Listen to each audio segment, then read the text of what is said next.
que está falando sobre lembrar-se. O texto básico da nossa lição está no último capítulo, irmãos. Nós vamos estar lendo uma parte dele para nós darmos seguimento ao estudo aqui.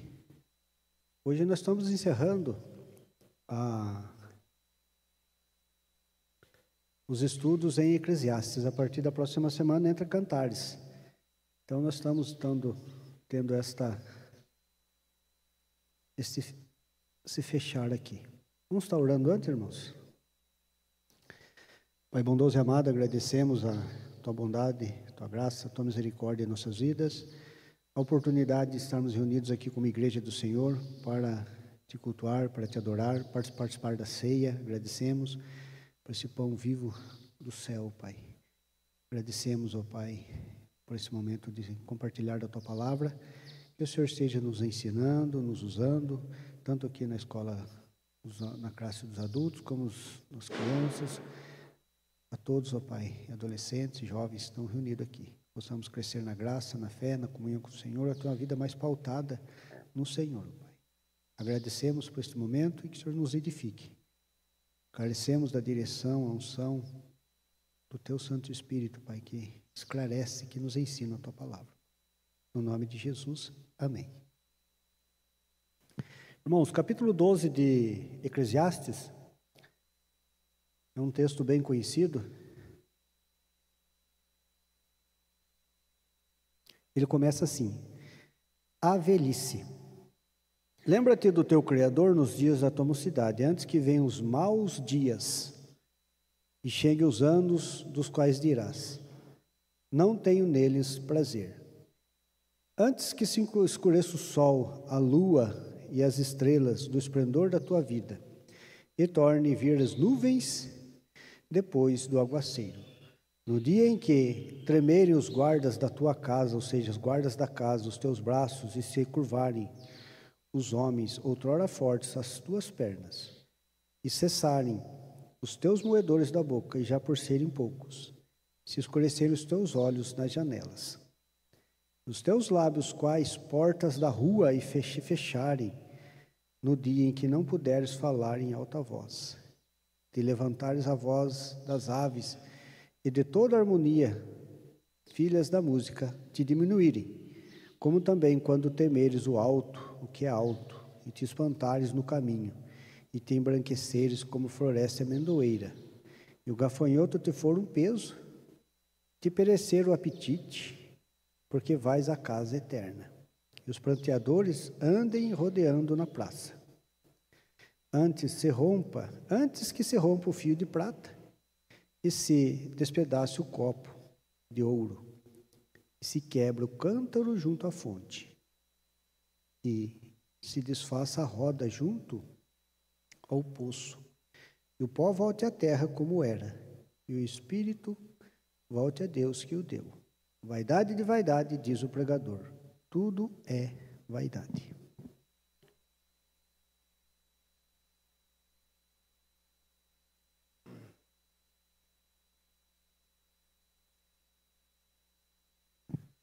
Vaidade de vaidade, diz o pregador, tudo é vaidade.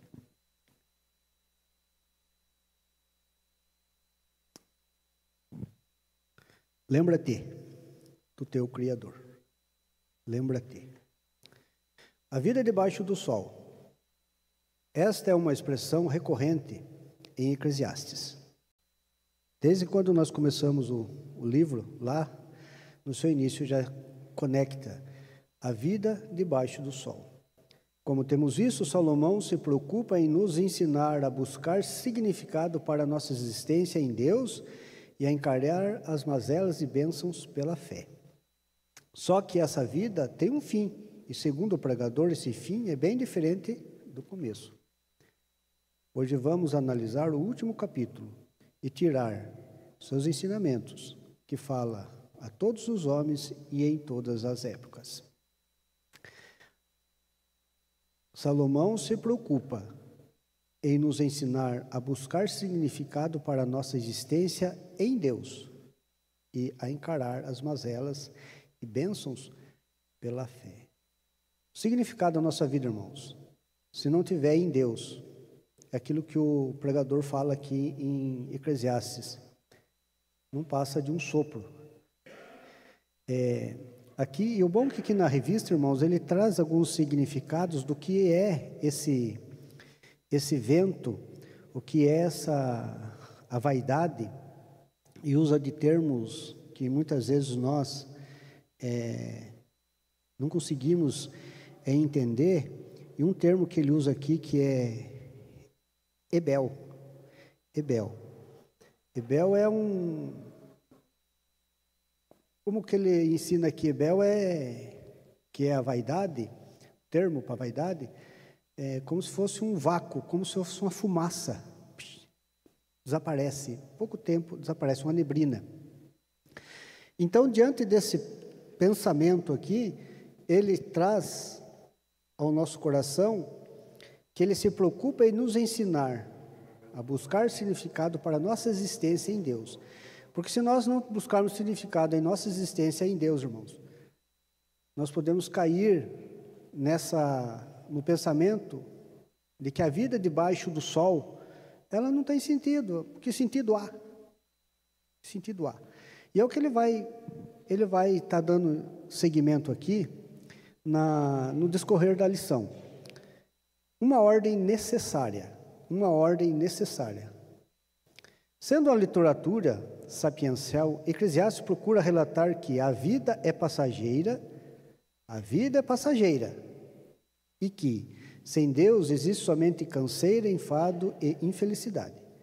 Nós estudamos as revistas as lições anteriores, lemos Provérbios, lemos Eclesiastes, e se você analisar, nós como cristãos, analisarmos que se a nossa existência aqui, se Deus não fazer parte dela, ela apenas é canseiro e enfado. Muitas vezes a gente lê Eclesiastes, eu já li Eclesiastes várias vezes, e de uma dessas leituras, ou várias delas, eu li na perspectiva debaixo do sol. A gente chega a analisar a vida de Salomão. O rei Salomão. Aonde Deus colocou o rei Salomão. Os irmãos sabem da história. Leia lá. Primeiro Reis, principalmente Primeiro Reis, lá que vai falar da trajetória, o que Deus fez na nação de Israel através do rei Salomão. Israel, um tempo na história, irmãos, lá no passado, no Antigo Oriente Próximo, tornou-se império. No entanto que a Síria, a Babilônia, que futuramente a qual Israel passou a ser vassalo deles, foi vassalo de Israel. Entendeu? O vassalo é aquele que serve. Eles serviram, entendeu? Ou seja, o ponto o ponto que Deus colocou ele. Uma vez nós analisarmos a vida debaixo do sol, nós chegamos à compreensão que eu posso conseguir tudo nessa vida. Mas chegou no momento eu vou olhar e falar, mas para que serviu? É isso que a gente tem que estar atento, irmãos. Para que serviu? Se uma existência sem Deus, a gente vai chegar nesse ponto mesmo. Vai chegar no ponto que. Qual o sentido das coisas? Por isso que a gente tem aqui, a sequência da lição, coloca aqui, que uma vida sem Deus é só canseira, enfado e infelicidade. Assim, Salomão não se preocupa tanto em trazer imperativo, mas em fazer uma descrição acurada da realidade que faça os seus leitores pensarem e chegarem às conclusões que ele deseja, ou seja, chegar na conclusão que ele deseja qualquer. Você olhar o livro, ler o capítulo 12, ler todos os capítulos de Eclesiastes e ter uma visão da leitura bíblica, olhando, mesmo que você pegar, eu sem óculos já não consigo ler. Eu coloco óculos, consigo ler. O que eu quero dizer aqui, irmãos? Nós colocarmos essas lentes para nós lermos a Bíblia, para nós lermos Eclesiastes, para nós olharmos a vida através das lentes de Deus. Uma vez que você tem uma leitura na dinâmica do olhar de Deus, aquilo que o que ele quer, que as conclusões que ele deseja, olhar as coisas do olhar de Deus, não olhar as coisas do olhar humano. A gente vai compreender e fazer aquilo que agrada a Deus e fazer aquilo que cumprir essa ordem. Qual é a ordem que está aqui? Lembra-te. Lembra-te. Uma explicação sobre o lembrar que aqui tem um escritor Kaiser Júnior, ou Kaiser, que se lê assim, fala assim: ao usar a palavra lembrar, ele não está requerendo um simples reconhecimento mental, pois o termo bíblico lembrar significa muito mais do que um simples ou mero ato de recordação mental. Lembrar-se do Criador envolve uma ação decisiva, baseada na recordação e consideração de tudo o que Deus está fazendo e tem feito por nós. Essa ação deve transcender o ato cognitivo de trazer algo à mente. Deve resultar numa ação apropriada a essa recordação. Lembra-te do teu Criador. Lembra-te. O que quer dizer aqui, irmãos? 6 horas da manhã, desperta o relógio, lá em casa, despertador do celular.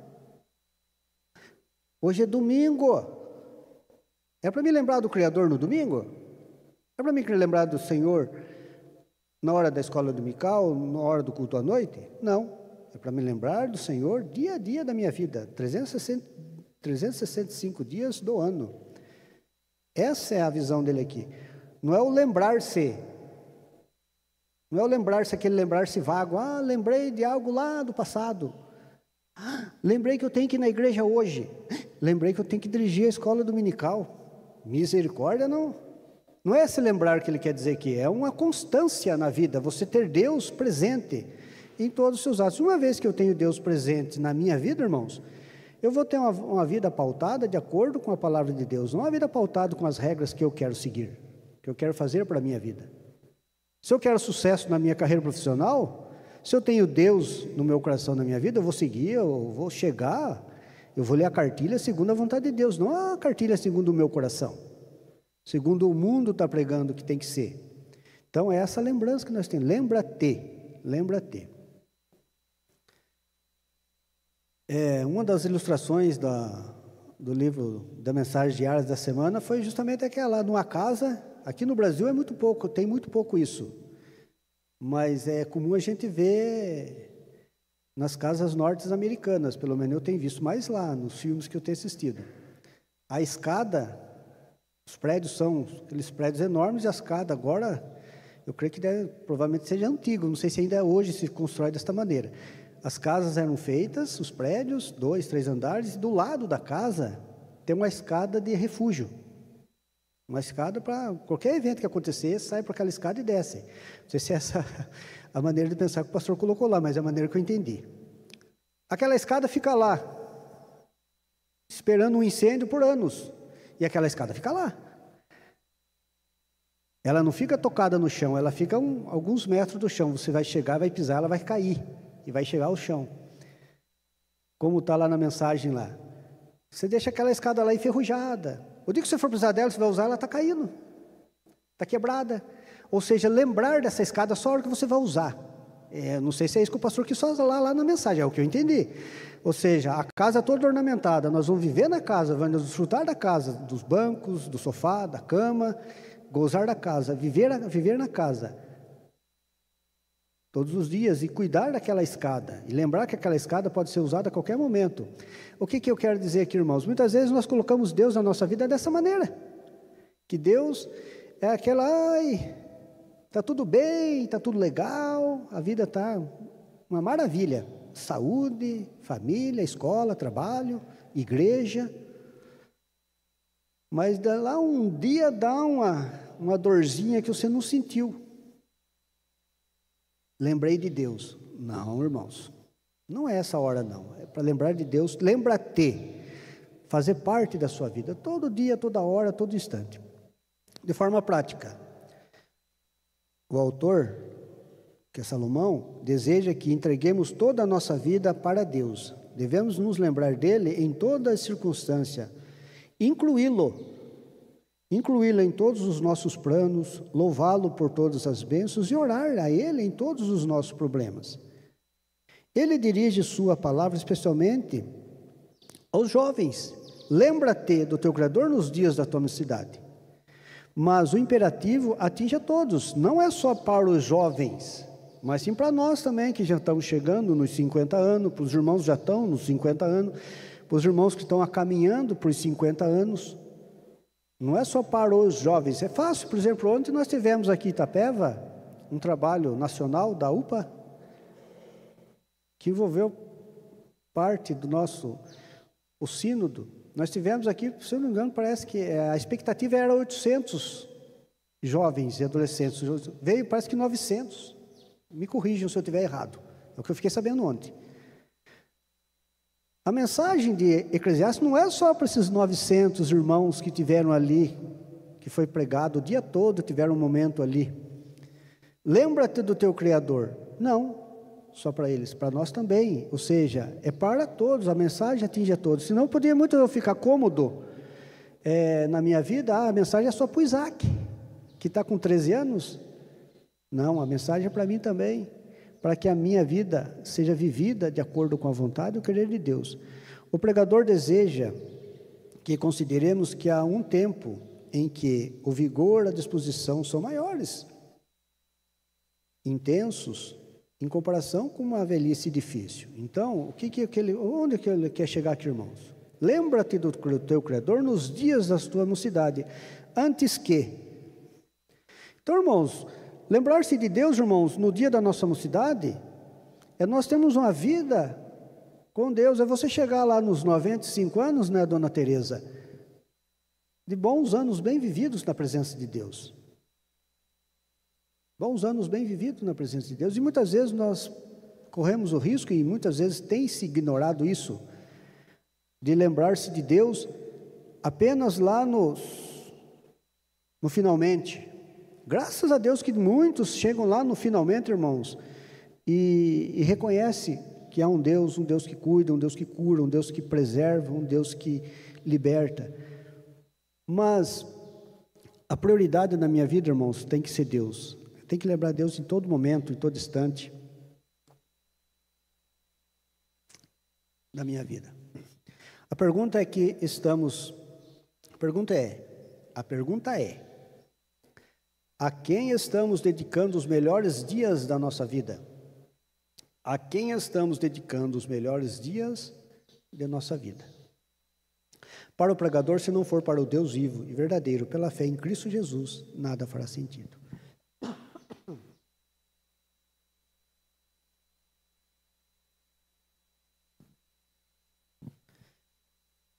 Para quem nós temos dedicado, irmãos, nossos dias? Lembra-te do teu Criador. O grande perigo, irmãos, é muitas vezes nós lembrarmos das dádivas do Criador em nossas vidas, esquecermos do Criador, do doador da vida. É um risco que nós corremos constantemente. Então é um perigo das nossas vidas. Lembra-te. Lá em Êxodo 16, quando o povo saiu lá do Egito, uma das primeiras provas que eles passaram, eles lembraram de quem, irmãos? Lembraram do Criador? Lembraram do doador da vida? Não, lembraram das dádivas de Deus e pecaram. Lembraram do quê? Das panelas de carne, lembraram das cebolas, dos alhos, dos aipos, aquela comida gostosa lá do Egito.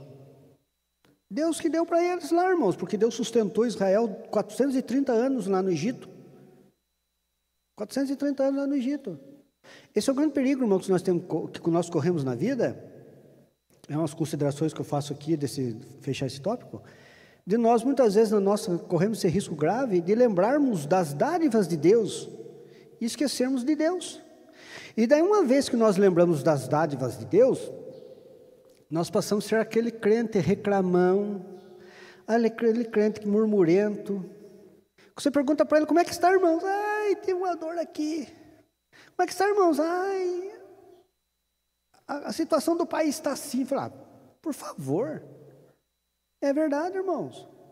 Daí o Senhor Jesus Cristo, lá em João 6, o Senhor Jesus Cristo pega e chama a atenção do povo. O que o povo está querendo? João 6, irmãos, ele narra aqui a multiplicação dos pães, a primeira multiplicação dos pães. Depois Jesus Cristo volta lá para Galileia, o mar da Galileia, e num dado momento, a multidão quis ir aonde? Jesus Cristo despediu a multidão. Jesus Cristo despediu a multidão, mas despediu a multidão, não quis despedir a multidão com fome. Ele alimentou a multidão. E a multidão foi embora. No dia seguinte, aonde que a multidão voltou? Lá onde Jesus Cristo multiplicou os pães. Só que a hora que ela chegou lá, onde Jesus Cristo estava? Jesus Cristo já estava do outro lado do mar da Galileia. Já estava lá na região de Tiberíades. Uma vez que voltou lá, Jesus não está aqui, foram lá atrás de Jesus. Chegando lá, versículo 25. Versículo 25 de João 6 fala assim: e tendo-o encontrado do outro lado do mar, lhe perguntaram, mestre, quando chegaste aqui? Jesus Cristo, e ele sendo Deus, ele foi enfático aqui. Respondeu-lhe Jesus, em verdade vos digo, vós me procurais, não porque vistes sinais, mas porque comestes dos pães e vos fartastes. Aqui, irmãos, dádivas. Daí Jesus Cristo nos exorta aqui, no versículo 27, trabalhai não pela comida que perece, mas pela que subsiste para a vida eterna, a qual o Filho do Homem vos dará, porque Deus o Pai o confirmou com o seu selo. Então, entendeu, irmãos? Lembra-te do teu Criador. Então, irmãos, na nossa vida, irmãos, nós temos que lembrar de Deus, das bênçãos que Deus nos dá, mas lembrar do Deus das bênçãos. Eu venho à igreja por quê? Por causa das bênçãos? Não, eu venho por causa do Deus das bênçãos. Lá em Mateus 6, quando Jesus Cristo chama a atenção dos seus discípulos lá, no Sermão do Monte, ele tem uma plateia ouvindo sobre a ansiedade. Por quê? Porque muitas vezes nós estamos tão preocupados, irmãos, tão preocupados com as coisas que vão ficar aqui, que nós esquecemos de viver para Deus. Hoje nós participamos da ceia, irmãos. Hoje nós precisamos da ceia. Quando Jesus Cristo orou, abençoando a ceia, quando Jesus Cristo orou, abençoando os pães e os peixes que se multiplicaram, é essa multiplicação que Deus faz nas nossas vidas, multiplica as bênçãos espirituais, bênçãos que nos dão da força para a nossa caminhada aqui. Então, irmãos, lembra dessa ordem, é uma ordem, não é um pedido, é uma ordem. Lembra-te do teu Criador nos dias da tua mocidade, lembra-te. Continuando aqui, irmãos, a descrição que o autor da revista traz sobre o pensamento daquele ponto, lá que o escritor de Eclesiastes 12, fala antes que, lembra-te do teu Criador, antes que, aqui, e ele dá a descrição realmente o que é o nosso fim da vida, irmãos. Eu sou sincero dizer para vocês, irmãos, eu estou com 48 anos de idade. Em partes, o meu pai sempre falava para mim, o meu pai, graças a Deus, ele trabalhava, dava um show em mim no serviço rural, qualquer serviço rural que tinha de levantamento de peso, de força física e tal, meu pai dava um show em mim. A gente saía trabalhar junto lá, ele fazia, eu ajudava ele. Ele falava para mim, eu tenho a força de 18 anos. Verdade, eu ainda tenho a força de 18 anos. Para mim, trabalhar é a mesma coisa se eu tivesse que trabalhar com 18 anos. Hoje, irmãos, eu sou sincero dizer, o neto de hoje tem muita coisa que não é mais o neto de 25 anos atrás, dos 18 anos. Algumas coisas já estou sentindo. É o que ele está falando aqui, irmãos. Quando chegar nesse dia, você tem que saber como você vai encarar esses dias. Uma vez que você colocou na mão de Deus a sua vida e você viveu para Deus, você vai olhar esses dias de maneira a glorificar e exaltar a Deus, não ficar lá lamentando, quando eu tinha 18 anos, quando eu tinha meus 30 anos. Não, você vai viver a velhice para a glória de Deus, entendeu? O que o autor está colocando aqui? Antes que, lembra-te do teu Criador nos dias da tua mocidade, antes que, se você lembrou de Deus todo o período da sua vida, irmãos, todo o período da sua vida, você vai chegar numa velhice ditosa. Qual é o exemplo que Deus dá lá da morte dos heróis da fé? Morreram em ditosa velhice. Morreram em ditosa velhice. Moisés destaca lá no Salmo 90 e 91 a brevidade da vida. Chega no momento lá, passou dos 60, 70, que passar disso é canseiro e enfado. Realmente, é difícil. A gente não vai fazer coisa, mas uma vez que você lembrou de Deus no percurso da sua vida, você vai saber que chegou naquele momento, você vai viver para a glória de Deus, uma velhice de bonanças. Velhice difícil. Aqui fala da descrição que ele faz dos dias maus, antes que venham os maus dias. E na linguagem figurada, nos dá aqui, segundo o autor, a maneira da gente vagar no que é esses dias difíceis. E uma das interpretações que se dá a esses dias difíceis é como se fosse uma tempestade. Uma tempestade que vinha, como passou aqui para a nossa região esses dias, uma tempestade aqui, pegou a faixa ali de São Paulo. Nós pegamos uma tempestade agora, chegou aqui, pegou a faixa de São Paulo, Sorocaba, mas não veio como estava esperando, mas graças a Deus. Mas veio mais chuva do que vento. O que ele quer dizer aqui? Uma tempestade. O que a tempestade faz lá nos Estados Unidos? Passou a tempestade, 2 tempestades lá no prazo de 15 dias. A Helena, o Eleni, coisa assim, Helene, passou, começou no Atlântico, foi para a costa. O que ela fez? Ela não cruzou a costa, não foi para outra costa atlântica. Ela entrou para o território. Uma semana, irmãos, fez uma devassidão. Depois, a outra passou 2 dias, foi para a costa. Fez também um arraso. O que ele quer dizer? Que para nós olharmos e vermos que uma das interpretações desse texto dos maus dias é uma tempestade que passou, levou tudo, acabou tudo, não tem mais nada, que tirou, que fez cessar o que? O trabalho, incluindo os senhores, servos, homens, mulheres e crianças. Esse é um período de intensa dificuldade e medo, cheio de incertezas. Esse maus dias é uma das visões dos últimos dias. Depois, um funeral. Ele trata aqui esses maus dias como um funeral, que morreu, acabou tudo, não tem mais, virou tudo é luto, o luto, todo luto e angústias para ser visto naquele momento em que há uma clara visão da cessação da vida e um corpo já sem vida sendo velado. O maus dias, a interpretação de uma das vertentes que dá a interpretação para os maus dias, lá a idade já avançada. Terceiro, uma casa decadente. Você viu que ele usa aqui vários exemplos, várias figuras de linguagens, o olho, as janelas, os braços, as pernas. Realmente, irmãos, nós vamos chegar lá, tem senhor. Eu conheço o senhor, irmão, de 80 anos que dá um show em mim. Conheço o senhor de 80 anos que dá um show em mim. Na caminhada, na corrida, até no serviço rural, viu? Verdade. Eu tenho colegas meus lá que trabalham lá, tem 70 anos, irmãos. 70 anos. 70 anos. Olha. Mas o que ele quer dizer aqui, irmãos? Que antes que chegue, é uma visão que ele dá aqui, é uma interpretação aqui, de uma casa em frangalhos. Salomão usa essa figura para demonstrar o que acontece com o ser humano na velhice. Ele fala da fragilidade dos braços, pernas, dentes, ouvidos e olhos. A ênfase é sobre esse momento em que a pessoa já experimenta coisas que não eram comuns na mocidade, e sabe que o tempo nesse mundo está próximo de terminar. Essa é a realidade, irmãos. Eu vou falar de mim, que eu posso falar de mim. Eu não posso falar de ninguém mais. Que nem o pastor falou, né, pastor? Olha a sua altura, nunca se acha melhor que o outro.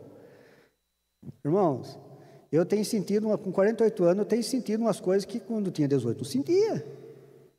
Eu vou brigar com Deus por isso? É natural, irmãos. Essa visão que o autor quer trazer, mas esse é um dos pensamentos também, uma linda interpretação, uma casa decadente, tratou o corpo com uma casa decadente. Nós temos vindo aqui, irmãos, aqui o Dinei com 80 e poucos anos, Dona Teresa com 95, Pedro já chegando 65, né, Pedro? Né? Alguns mais já passou de 60, alguns estão chegando. E tem vigor para estar aqui na casa de Deus. Porque, irmãos, a gente vê que lembraram-se do seu Criador durante os dias da sua vida. Lembra-te do teu Criador. Lembra-te. Daí, só para nós concluirmos esse tópico, um corpo cansado.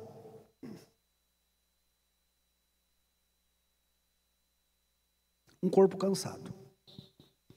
Acreditemos que a última seja a mais adequada, embora não descartemos as outras figuras de linguagem aqui colocadas no texto. O fato é que Salomão aponta para o destino natural de todos os seres humanos, demonstrando que a nossa exortação no primeiro ponto desta lição é necessária. A morte é certa, pois é esperado que o pó volte à terra que o moera e o espírito volte a Deus que o deu. Eclesiastes 12:7.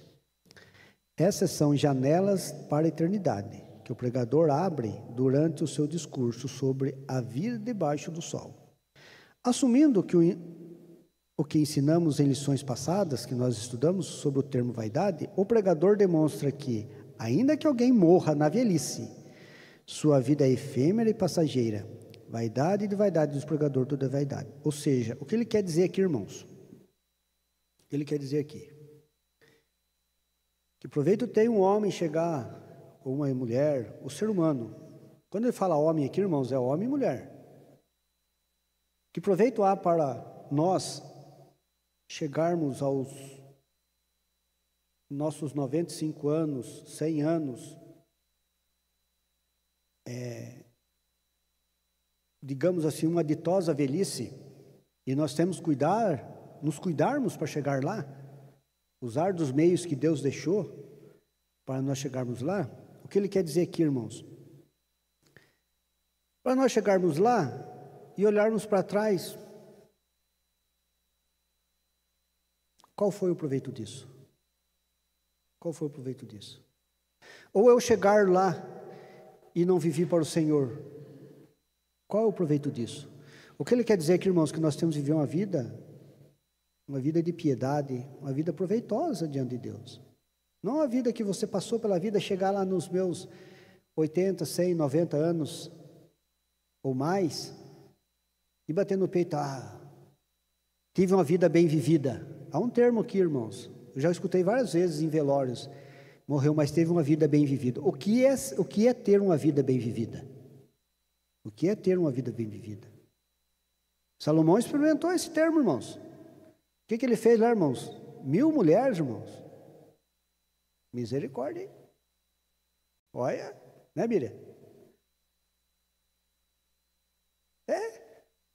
Imagina você ter uma mulher mandando na gente, já não é muito fácil. Imagine 1000 mulheres mandando na gente, irmãos. Não? Haja cartão de crédito. Não, mas é a realidade, irmãos. O Salomão chegou nesse ponto. Imagina, ele viveu, ele colocou à disposição. Infelizmente, o que ele fez, pecou, magoou, entristeceu a Deus. Ele chegou a um ponto da sua vida e falou: que proveito tem tudo isso? Riquezas. Irmãos, no tempo de Salomão, ele mandava lá os navios lá de Tiro e Sidom, que eram especialistas nessa área. Eles iam para uma ilha e traziam vários talentos, parece que 400 talentos de ouro por ano, cada 2 anos, cada viagem, e se tornava Israel cada vez mais rico. Chegou um ponto e falou: viu, o banco, o trono em que Salomão sentava, irmãos, era de ouro e marfim, hoje estimado em milhões, bilhões de reais. Um trono daquele lá hoje, milhões de reais. Chegou um ponto da vida dele e falou: que valeu tudo isso? Se eu não vivi para a glória de Deus? E isso tem que ser analisado por nós, irmãos. Nós não chegarmos num ponto e não entrarmos num ponto de deprimente, um ponto de depressão em nossas vidas, achar o que valeu tudo isso? Valeu, se eu vivi para a glória de Deus, valeu muito mais. Então é isso, irmãos. Só para nós encerrarmos esse tópico, um corpo cansado, um comentário aqui do próprio Kaiser, aqui fala aqui, ó, um mortal deixou a terra. Certamente seu corpo ainda segue desfazendo na terra, mas ele está de fato, de maneira pessoal e consciente, presente ao mesmo tempo com o Senhor. Olha, podemos fechar os olhos para esse mundo, irmãos. Como falou aqui, ó, o corpo vai continuar lá, sendo o seu processo de decomposição natural, mas a alma está presente com Deus, gozando e glorificando a Deus, enquanto, ó que comparação, né, irmãos? Você vê no velório lá, está lá os familiares, os irmãos, pesarosos, chorando, tristes pelo aquele irmão que partiu. Aquele irmão está lá no céu, irmãos, gozando das mais puras bênçãos, galardão do céu. Ai, que bênção, né? Nós aqui chorando, triste porque o irmão passou. E o irmão lá no céu, lá, nos braços do Pai. É essa comparação que ele faz aqui. Então, essa vida, irmãos, vale a pena em Cristo. Vale a pena você viver para a glória de Deus. Só para me encerrar aqui, irmãos, a gente vai entrar no terceiro tópico aqui, ó. A suma de todas as coisas. Eu vou ler o resto aqui, ó. A suma de todas as coisas. Versículo 9 de Eclesiastes 12. O pregador, além de sábio, ainda ensinou ao povo o conhecimento e, atentando e esquadrinhando, compôs muitos provérbios. Procurou o pregador achar palavras agradáveis e escrever com retidão palavras de verdade. As palavras dos sábios são como aguilhões, como pregos bem fixados às sentenças coligidas, dadas pelo único pastor. Demais, filho meu, atenta.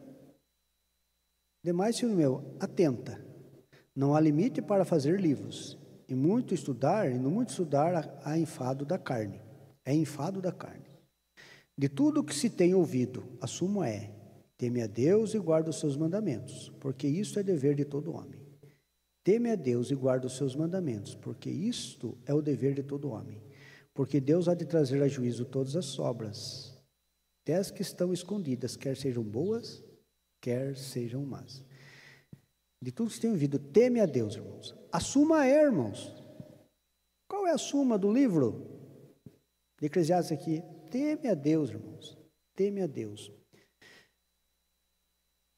Depois de magistralmente expor a vida debaixo do sol e o fim de todos os homens, Salomão apresenta de forma explícita aquilo que é mais importante na vida. Quanto desperdício morrer sem ter desfrutado de um relacionamento com o Criador. Que tragédia! É nesse tom que o pregador se refere àqueles que passam toda a existência sem reconhecer que há um Deus. De forma semelhante, nosso Senhor Jesus Cristo questiona: pois que aproveitará o homem se ganhar o mundo inteiro e perder a sua alma? Ou que dará o homem em troca de sua alma? Veemente, irmãos, aquela parábola do Senhor Jesus lá do rico e Lázaro. O rico e Lázaro. Lázaro não foi para o céu por ser pobre, mendigo, e o rico também não foi para o inferno por ser rico. A palavra de Deus é clara em dizer. A graça operando na vida deles aqui. Mas o que aconteceu lá no caso do rico lá, ele estava lá. Assim como a galardão, irmãos, a proporção também da condenação lá no inferno. Uma vez que ele estava lá, o que ele olhou lá, Lázaro desfrutando da presença de Abraão, lá no colo de Abraão, que é a figura do Deus Altíssimo, da presença de Deus. E ele lá, daí Deus falou: quando você estava lá na terra, você gozou das bênçãos lá, e usou e abusou orgulhosamente, e esqueceu de mim lá. E ele toda a sua vida se lembrou de mim. Agora ele está aqui no meu braço, e você aí. Então, irmãos, é isso que ele quer dizer aqui, irmãos, que adianta o homem, Jesus Cristo fala que adianta nós ganharmos, irmãos, nós trabalharmos. E hoje em dia está, o Reginaldo sabe disso, eu sei disso também. Irmãos, hoje nós estamos vivendo no mercado de trabalho, que alguns irmãos que hoje estão aposentados há alguns anos, pode até ter passado um pouco, mas não passaram o que nós estamos passando na visão de mercado hoje, irmãos. O mercado hoje você tem que dar lucro. Se você não der lucro, irmão, você não serve para o mercado. Essa é a realidade. Se você não der lucro, você não serve para o mercado de trabalho hoje. Então o que é feito, irmãos? É nos exigido, irmãos, é exigido da classe operadora hoje, da classe operária hoje, o sangue. Se você não der o sangue lá, muitas vezes se você não gastar, entrar às 6 da manhã e sair muitas vezes 6, 10 horas da noite, muitas vezes você não presta para eles. Então isso nos leva, irmãos, a entrar nesse conceito aqui, que aproveita o homem se ganhar o mundo inteiro e perder sua alma, é verdade. Nós estamos correndo esse risco, irmãos, infelizmente, de colocar o nosso coração mais aqui no ganho do mundo do que olhar para as bênçãos eternas de Deus. A bênção eterna de Deus. A suma de tudo isso, o pregador de Cristo questiona as bases da nossa existência. O livro de Eclesiastes conclui com palavras evangélicas, ou seja, lembram a essência da mensagem da salvação. Teme a Deus e guarda os seus mandamentos, porque isso é o dever de todo homem. Isso é o dever de todo homem. Salomão desperta a nossa consciência para a eternidade em meio à vida debaixo do sol. Ele lembra que o mesmo Deus Criador também é juiz. Porque Deus há de trazer a juízo todas as obras, até as que estão escondidas, quer sejam boas, quer sejam más. A face mais bela e intensa da graça e do juízo de Deus pode ser encontrada em Jesus Cristo. A crucificação demonstra claramente esses dois aspectos. Ali vemos nossos pecados sendo condenados e pagos, porque Deus é justo. Ao mesmo tempo, também enxergamos a graça e a misericórdia aos pecadores. O escritor Hayek faz um comentário aqui, irmãos, muito importante. O que mais importante? O que mais importa? Olha aqui, o que mais importa, portanto, é a decisão pessoal que cada pessoa faz em relação a Jesus Cristo. Eclesiastes não termina com uma promessa da graça, mas com uma advertência do juízo. Mesmo assim, esse livro tem um propósito gracioso de nos apontar o Evangelho. Se é verdade que Deus leva tudo a julgamento, então é de importância desesperadora que sejamos considerados justos naquele dia maravilhoso. Uma maneira de garantir isso é confiar nossa vida a Jesus Cristo, que é o único que tem poder para nos salvar da ira de Deus. Pela fé nesse sacrifício recebemos a justiça e a misericórdia por causa de Jesus Cristo. Podemos ter certeza do perdão de nossos pecados e da nossa aceitação diante do Pai, e somos capacitados pelo Espírito a viver integralmente para Deus. Olha aqui, irmãos, viver integralmente para Deus. Guardar os seus mandamentos não será forçoso ou penoso, mas reverberará o tema da alegria proposto pelo pregador. Portanto, viver pela fé debaixo do sol promoverá uma recompensa eterna. Irmãos, muitas vezes eu posso perder uma promoção aqui no meu trabalho, mas eu vou ganhar um prêmio eterno, galardão. Acima de tudo, primeiramente a salvação, irmãos, depois o galardão. Não pense no céu lá como rua de ouros, marfim. Pense no céu com Jesus Cristo está lá no momento que Ele está nos recebendo. É esse pensamento que nós devemos ter no céu, irmãos. As ruas de ouro, o jardim, tudo, irmãos, é a recompensa daquilo que nós vivemos aqui para a glória de Deus. Para a glória de Deus. Então nós temos que analisar nossas vidas, irmãos. Muitas vezes eu vou perder algo no meu trabalho para viver para a glória de Deus. Pensa que lá na frente você vai ganhar a melhor recompensa. Na minha família, até na igreja. Entendeu? Nós temos que falar não para muita coisa que está no mundo hoje, irmãos. E hoje muito mais. Não. Não. É fácil falar não? Não. Mas temos que falar não. Na conclusão aqui, que Salomão conclui o livro de Eclesiastes com uma lembrança necessária. Ele deseja que vivamos toda a nossa vida, principalmente nossa juventude, com todo o vigor, dedicando-nos a Deus. Quando a velhice e todas as suas dificuldades chegarem, que não haja arrependimento por termos desprezado o Senhor.